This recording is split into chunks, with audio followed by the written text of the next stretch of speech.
ಶಿವಮೊಗ್ಗಗೆ good news. 4 ಹೊಸ ಮಾರ್ಗಗಳ ಸಮೀಕ್ಷೆಗೆ ಶಿವಮೊಗ್ಗಗೆ ಡಬಲ್ ಧಮಾಕ.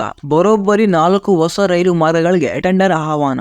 ಯಾವ ಹೊಸ ರೈಲು ಮಾರ್ಗಕ್ಕೆ ಟೆಂಡರ್, ಯಾವೆಲ್ಲ ಜಿಲ್ಲೆಗೆ ಅನುಕೂಲ? ಹೈಫೈ ಕನ್ನಡ ವೀಕ್ಷಕರಿಗೆ ನಮಸ್ಕಾರ, ನಾನು ನಿಮ್ಮ ವಿಕ್ಕಿ. ವೀಕ್ಷಕರೇ, ಮಲೆನಾಡಿನ ಹೆಬ್ಬಾಗಿಲು, ಪ್ರಕೃತಿಯ ಸೌಂದರ್ಯದ ಬೀಡು ಶಿವಮೊಗ್ಗ ಇದೀಗ ಅಭಿವೃದ್ಧಿಯ ಹೊಸ ಅಧ್ಯಾಯಕ್ಕೆ ಸಿದ್ಧವಾಗಿದೆ. ಕೇವಲ ವಿಮಾನಯಾನದಿಂದ ಅಷ್ಟೇ ಅಲ್ಲ, ಈಗ ರೈಲ್ವೆ ಸಂಪರ್ಕದಿಂದಲೂ ಇತಿಹಾಸ ಕ್ರಾಂತಿಗೆ ನಾಂದಿ ಹಾಡಲು ಸಜ್ಜಾಗಿದೆ. ಮಲೆನಾಡಿನ ದಶಕಗಳ ಕನಸಿಗೆ ಈಗ ಮರುಜೀವ ಬಂದಂತಾಗಿದೆ. ಶಿವಮೊಗ್ಗವನ್ನು ಕೇಂದ್ರವಾಗಿ ಇಟ್ಟುಕೊಂಡು 3 ದಿಕ್ಕುಗಳಿಗೆ ರೈಲು ಮಾರ್ಗಗಳನ್ನು ವಿಸ್ತೃತವಾಗಿ ಬೃಹತ್ ಯೋಜನೆಗೆ ಕೇಂದ್ರ ಸರ್ಕಾರ ಚಾಲನೆ ಕೊಟ್ಟಿದೆ. ಮಲೆನಾಡಿನಿಂದ ಕರಾವಳಿಗೆ, ಕಲ್ಯಾಣ ಕರ್ನಾಟಕಕ್ಕೆ ನೇರು ಸಂಪರ್ಕ ಕಲ್ಪಿಸುವಂತಹ 4 ಪ್ರಮುಖ ನೂತನ ರೈಲು ಮಾರ್ಗದ ಅಂತಿಮ ಸಮೀಕ್ಷೆಗೆ ನೈಋತ್ಯ ರೈಲ್ವೆ ಟೆಂಡರ್ ಕರೆದಿದೆ. ವೀಕ್ಷಕರೇ, ಇದು ಶಿವಮೊಗ್ಗ, ಚಿಕ್ಕಮಗಳೂರು, ಉತ್ತರ ಕನ್ನಡ, ದಾವಣಗೆರೆ ಸೇರಿದಂತೆ ಹಲವು ಜಿಲ್ಲೆಗಳ ಜನರಲ್ಲಿ ಹೊಸ ಭರವಸೆಯನ್ನು ತುಂಬುತ್ತಾ ಇದೆ. ಹಾಗಾದ್ರೆ ಏನಿದು ಯೋಜನೆ, ಯಾವೆಲ್ಲ ಜಿಲ್ಲೆಗಳಿಗೆ ಅನುಕೂಲ ಆಗುತ್ತೆ, ಡೀಟೇಲ್ ಆಗಿ ನೋಡೋಣ ಬನ್ನಿ.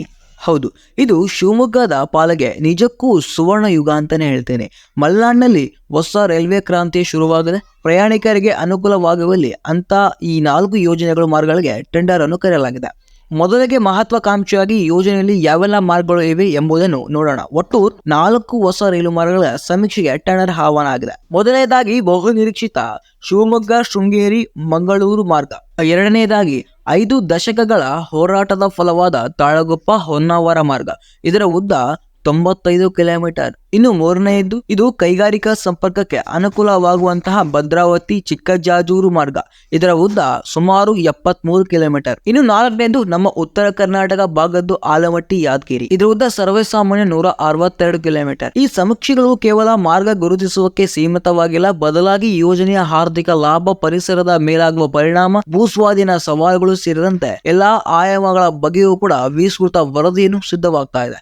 ಹಾಗಾಗಿಯೇ ಈ ಸಮೀಕ್ಷೆ ಈ ಭಾಗದ ಜನರ ತೀವ್ರ ಕುತೂಹಲಕ್ಕೆ ಕೂಡ ಕಾರಣ ಆಗ್ತಾ ಇದೆ. ಹಾಗಾದ್ರೆ ಬನ್ನಿ, ಪ್ರತಿಯೊಂದು ಮಾರ್ಗದ ಹಿನ್ನೆಲೆ, ಇತಿಹಾಸ ಏನು, ಈ ಮಾರ್ಗ ಯಾವಾಗ ಆರಂಭ ಆಗುತ್ತೆ, ಈಗ ಪ್ರತಿಯೊಂದು ಮಾರ್ಗಕ್ಕೆ ಹಿನ್ನೆಲೆ ಮತ್ತು ಮಹತ್ವ ನೋಡ್ಕೊಂಡ್ ಬರೋಣ. ಮೊದಲನೇದಾಗಿ ಶಿವಮೊಗ್ಗ ಶೃಂಗೇರಿ ಮಂಗಳೂರು ಮಾರ್ಗ. ವೀಕ್ಷಕರೇ, ಈ ಯೋಜನೆ ಒಂದು ಸುದೀರ್ಘ ಇತಿಹಾಸವಿದೆ. 2018ರಲ್ಲಿ ಡಿ.ವಿ. ಸದಾನಂದ ಗೌಡ್ರು ಕೇಂದ್ರ ರೈಲ್ವೆ ಸಚಿವರಾಗಿದ್ದಾಗ ಈ ಮಾರ್ಗವನ್ನು ಬಜೆಟ್ ನಲ್ಲಿ ಘೋಷಣೆಯನ್ನು ಮಾಡಿದ್ರು. ಆಗ ಭದ್ರಾವತಿಯಿಂದ ನರಸಾಪುರ, ಕೊಪ್ಪ, ಶೃಂಗೇರಿ ಮೂಲಕ ಮಂಗಳೂರಿಗೆ ಸೇರುವಂತೆ ಸಂಪರ್ಕ ಕಲ್ಪಿಸಲು ಚರ್ಚೆ ನಡೆಯಿತು. ವೀಕ್ಷಕರೇ, ಸ್ವತಂತ್ರ ಪೂರ್ವದಲ್ಲಿ ವಿಐಎಸ್ಎಲ್ ಕಾರ್ಖಾನೆಗೆ ಅದಿರು ಸಾಗಿಸಲು ನರಸಿಂಹಪುರದವರೆಗೆ ಇದ್ದಿರುವಂತಹ ಹಳೆಯ ಟ್ರಾವೆ ಮಾರ್ಗವನ್ನೇ ಬಳಸಿಕೊಂಡು ಬರುವಂತಹ ಚಿಂತನೆ ಕೂಡ ಇತ್ತು. ಆದ್ರೆ ಈಗ ಸಂಸದ್ ಬಿ.ವೈ. ರಾಘವೇಂದ್ರ ಅವರ ಪ್ರಸ್ತಾವನೆಯಂತೆ ಅರಸಾಳಿಯಿಂದ ತೀರ್ಥಹಳ್ಳಿ, ಕೊಪ್ಪ, ಶೃಂಗೇರಿ ಮೂಲಕ ಮಂಗಳೂರಿಗೆ ಹಾಗೂ ಶೃಂಗೇರಿಯಿಂದ ಚಿಕ್ಕಮಗಳೂರು, ಬೇಲೂರು, ಹಾಸನಕ್ಕೆ ಸಂಪರ್ಕವನ್ನು ಕಲ್ಪಿಸುವಂತಹ ಮಾರ್ಗದ ಸಮೀಕ್ಷೆಗೆ ಕೇಂದ್ರ ಸಚಿವರು ಅನುಮೋದನೆಯನ್ನು ನೀಡಿದ್ದಾರೆ. ಈ ಬೆಳವಣಿಗೆಯಿಂದ ತಮ್ಮೂರಿನ ಮೂಲಕ ರೈಲು ಮಾರ್ಗ ನಿರ್ಮಾಣವಾಗಬೇಕು ಅಂತ ನರಸಿಂಹಪುರದ ಜನ ಪ್ರತಿಭಟನೆಯನ್ನು ನಡೆಸಿದ್ದು, ಮುಂದಿನ ದಿನಗಳಲ್ಲಿ ಮಾರ್ಗ ಆಯ್ಕೆ ವಿಚಾರ ಸಾಕಷ್ಟು ಚರ್ಚೆಗೆ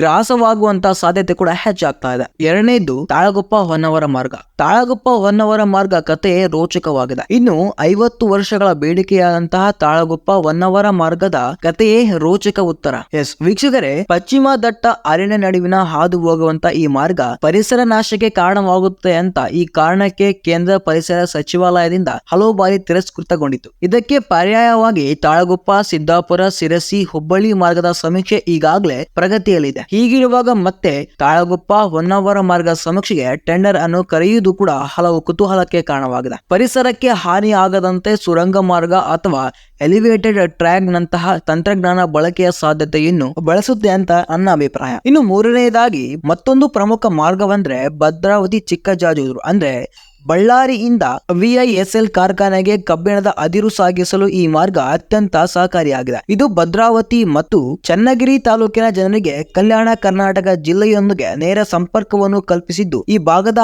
ಆರ್ಥಿಕತೆಗೆ ಹೊಸ ಶಕ್ತಿಯನ್ನು ತುಂಬುತ್ತದೆ. ಈ ಎಲ್ಲಾ ಬೆಳವಣಿಗೆಗಳ ಬಗ್ಗೆ ಮಾತನಾಡುವಂತಹ ಶಿವಮೊಗ್ಗ ಸಂಸದ್ ಬಿ.ವೈ. ರಾಘವೇಂದ್ರ ಅವರು, ನಮ್ಮ ಬೇಡಿಕೆಗೆ ಕೇಂದ್ರ ಸರ್ಕಾರ ಸ್ಪಂದಿಸಿ ಸಮೀಕ್ಷೆಗೆ ಟೆಂಡರ್ ಅನ್ನು ಕರೆದಿದೆ. ಸಮೀಕ್ಷೆಯ ಪರಿಸರ, ಆರ್ಥಿಕ ಮತ್ತು ಭೂ ಸ್ವಾಧೀನದಂತಹ ಅಂಶವನ್ನು ಪರಿಗಣಿಸಿ ಮತ್ತೊಂದು ಯೋಜನೆಗೆ ತಲಾ 3 ಪರ್ಯಾಯ ಮಾರ್ಗಗಳನ್ನು ಶಿಫಾರಸು ಮಾಡಿದೆ. ಎಲ್ಲವೂ ಅಂದುಕೊಂಡಂತೆ ನಡೆದರೆ 2026-27ಕ್ಕೆ ಸಾಲಿನ ಬಜೆಟ್ ನಲ್ಲಿ ಈ ಯೋಜನೆಗೆ ಅನುಮೋದನೆ ಸಿಗುತ್ತೆ. ಅನುಮೋದನೆ ಸಿಕ್ಕರೆ ಕೆಲಸ ಪೂರ್ತಿ ಆಗುತ್ತಾ? ಇಲ್ಲ, ಅನುದಾನ ಕೂಡ ಸಿಗ್ಬೇಕು. ಇನ್ನು ಆಲಿಮಟ್ಟಿ ಯಾದಗಿರಿ, ಇದು ಕಲ್ಯಾಣ ಕರ್ನಾಟಕಕ್ಕೆ ಸಂಪರ್ಕ ಕಲ್ಪಿಸುತ್ತೆ. ಈಗಷ್ಟೇ ಸರ್ವೆ ಟೆಂಡರ್ ಕರೆದಿದ್ದಾರೆ. ಆರ್ಥಿಕ ಲಾಭ ಮತ್ತು ಪರಿಸರ ವರದಿ ಬಂದ್ಮೇಲೆ 2026-27ರ ಬಜೆಟ್ ನಲ್ಲಿ ಇದಕ್ಕೆ ದುಡ್ಡು ಸಿಗೋ ಸಾಧ್ಯತೆ ಕೂಡ ಹೆಚ್ಚಾಗ್ತದೆ. ಒಟ್ಟಲ್ಲಿ ಹೇಳ್ಬೇಕಂದ್ರೆ ಈ 4 ನೂತನ ರೈಲ್ವೆ ಮಾರ್ಗಗಳ ಸಮೀಕ್ಷೆ ಮಲೆನಾಡು ಮತ್ತು ಕರಾವಳಿ ಭಾಗದ ಅಭಿವೃದ್ಧಿಯಿಂದ ಮಹತ್ವದ ಹೆಜ್ಜೆಯಾಗದ ಈ ಯೋಜನೆಗಳು ಕಾರ್ಯರೂಪಕ್ಕೆ ಬಂದ್ರೆ ಪ್ರವಾಸೋದ್ಯಮ, ವಾಣಿಜ್ಯ ಮತ್ತು ಪ್ರಯಾಣಿಕರ ಸಂಚಾರಕ್ಕೆ ದೊಡ್ಡ ಉತ್ತೇಜನ ಸಿಗುವಲ್ಲಿ ಯಾವುದೇ ಸಂದೇಶವಿಲ್ಲ. ಆದ್ರೆ ಪರಿಸರ ಮತ್ತು ಭೂಸ್ವಾಧೀನದ ದೊಡ್ಡ ಸಮಸ್ಯೆಗಳನ್ನು ನಮ್ಮ ಸರ್ಕಾರ ಯಾವ ರೀತಿ ಫೇಸ್ ಮಾಡುತ್ತೆ ಎಂದು ಕಾದು ನೋಡಬೇಕಾಗಿದೆ. ಇದಷ್ಟೇ ಇವತ್ತಿನ ವಿಶೇಷ.